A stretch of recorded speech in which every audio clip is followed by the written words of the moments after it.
لو هزك الشوق بتجي حرمت علیکم امہاتکم وبناتکم وعماتکم وخالاتکم وبنات الاخ وبنات الاخت وامہاتکم اللاتی ارضعنکم واخواتکم من الرضاعہ وامہات نسائکم وربائبکم اللاتی فی حجورکم من نسائکم اللاتی دخلتم بہن. کیا انداز ہے.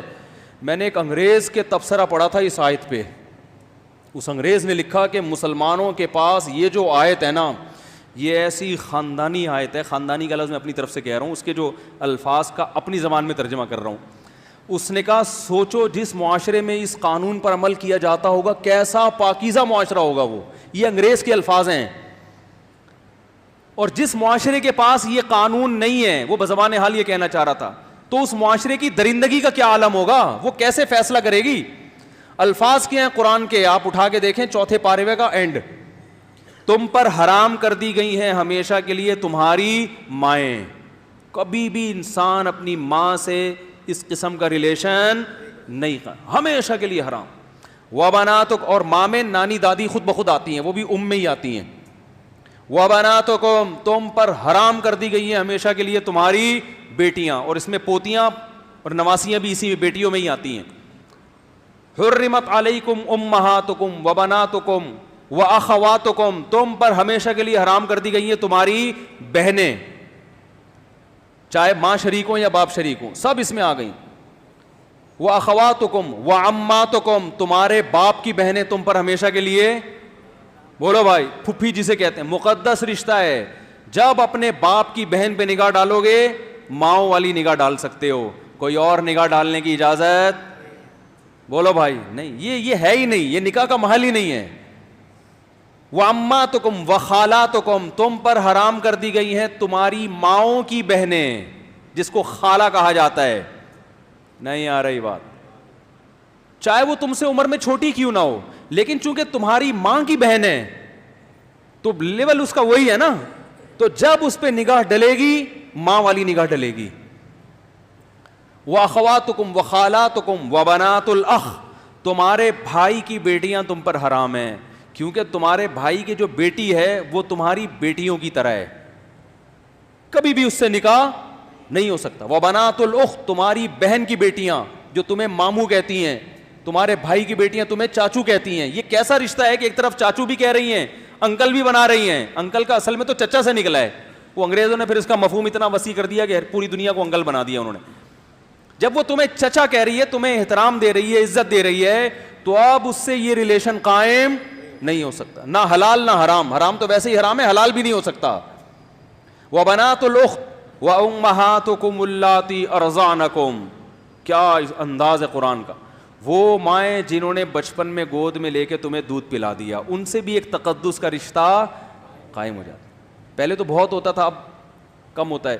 مالدار عورتیں پہلے بچے خود نہیں پالتی تھیں, عرب میں دستور تھا, پیسے دے کے کسی کو کہتے ہیں تو پال لے, جب بڑا ہو جائے ادھر دے دینا.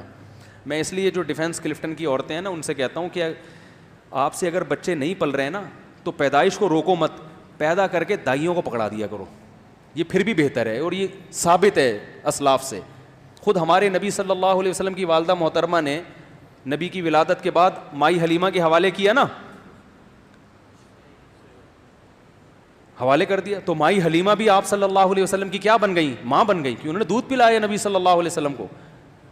تو جو عورت آپ کو بچپن میں دودھ پلائے, ایک تقدس کا رشتہ, بولو بھائی, قائم ہو گیا. اب اس سے نکاح کا سوچنا یہ غلط ہے, ماں بیٹی کا رشتہ بن گیا. اور اللہ نے کیا فرمایا, وَأُمَّهَاتُ نِسَائِكُمْ, تمہاری بیوی کی جو ماں ہے وہ بھی تمہاری کیا ہے, مدر ان لا ہے نا. یہ کیسے ہو سکتا ہے کہ بیوی پہ جو نگاہ ڈالو وہی نگاہ اس کی ماں پہ بھی, نہ نہ, وہ ساس ہے, وہ تمہارے لیے ہمیشہ کے لیے, یہ رشتے ہمیشہ کے لیے حرام ہوتے ہیں, ان کے حلال ہونے کی کوئی صورت نہیں ہے. وَرَبَائِبُكُمُ اللَّاتِي فِي حُجُورِكُم مِّن نِّسَائِكُمُ اللَّاتِي دَخَلْتُم بِهِنَّ, جس عورت سے تم نے نکاح کیا اور رخصتی بھی ہو گئی, اس عورت کی بیٹی بھی تم پہ ہمیشہ کے لیے حرام, کیونکہ تم اس کے سوتیلے باپ بن گئے. فادر ان, یہ بھی ایک طرح کا فادر ان لا ہے, اسٹیپ فادر ہے, اور یہ اسٹیپ ڈاٹر ہے. کیوں؟ اس لیے کہ اب یہ نہیں ممکن ہے کہ اس کی ماں سے بھی تمہارا ریلیشن ہو اور اسی وقت میں یا کسی زندگی کے کسی موڑ پر اب اس کی بیٹی سے بھی نہ بھائی, اس بیٹی نے تم پر ایک دفعہ باپ کی نظریں ڈال دی ہیں, کیونکہ وہ ماں کا شوہر تو باپ ہی جیسا ہوتا ہے نا, وہ ایک دفعہ تمہیں اس طور پر ایکسیپٹ کر چکی ہے کہ میری والدہ کا کیا ہے, ہسبینڈ ہے. تو اب یہ رشتہ ایسا ہے کہ اب قیامت تک اس سے نکاح نہیں ہو سکتا. وَحَلَائِلُ أَبْنَائِكُمُ الَّذِينَ مِنْ أَصْلَابِكُمْ, تمہارے جو بیٹے ہیں ان کی بیویاں بھی تم پر کیا ہیں, جسے بہو کہا جاتا ہے. نہیں آ رہی بات, کیونکہ بیٹا جب اس کو لے کر آتا ہے تو تم بیٹے کی واسطے سے اس پر بیٹیوں کی نگاہ ڈالتے ہو, اور ڈالنا بھی چاہیے, اور وہ تمہیں کیا ایز اے فادر کر لیتی ہے. تو بس یہ ہمیشہ کے لیے اب کیا ہو گیا, بولتے کیوں نہیں بھائی. اور قرآن نے یہ بھی کہا وَأَن تَجْمَعُوا بَيْنَ الْأُخْتَيْنِ, اور دو بہنوں کو نکاح میں جمع کرنا بھی کیا ہے, کیونکہ ایک عورت سے جب تمہارا کوئی ریلیشن ہے, اس کی موجودگی میں اس کی سگی بہن سے بھی یہ ریلیشن ہو, اس کو بھی اسلام غیرت کے خلاف سمجھتا. ہاں اس سے علیحدگی کے بعد نکاح ہو سکتا ہے, اور حدیث کے مطابق خالہ بھانجی سے بھی ایک ٹائم پہ نکاح نہیں ہو سکتا, پھوپھی بھتیجی سے بھی ایک ٹائم پہ نکاح نہیں ہو سکتا. آگے اللہ نے فرمایا وَأُحِلَّ لَكُم مَّا وَرَاءَ ذَلِكُمْ, اس کے علاوہ جتنے رشتے ہیں تمہارے لیے کیا ہیں, حلال ہیں. یہ اللہ نے تسلی دے دی, تسلی اس طرح دے دی کہ اللہ اتنے سارے تو نے خواتین کی لسٹ پیش کر دی جن سے نکاح ناجائز ہے, تو ہم تو ساری زندگی نکاح ہی نہیں کر سکیں گے. تو اللہ نے بتایا اس کے علاوہ بہت ہیں, ٹھیک ہے نا, ہول سیل کے حساب سے ہیں, ٹینشن لینے کی ضرورت نہیں ہے. اور خاص طور پر اگر تم مولانا طارق مسعود صاحب کا بیان سنتے ہو, پھر تو اس معاملے میں بالکل ٹینشن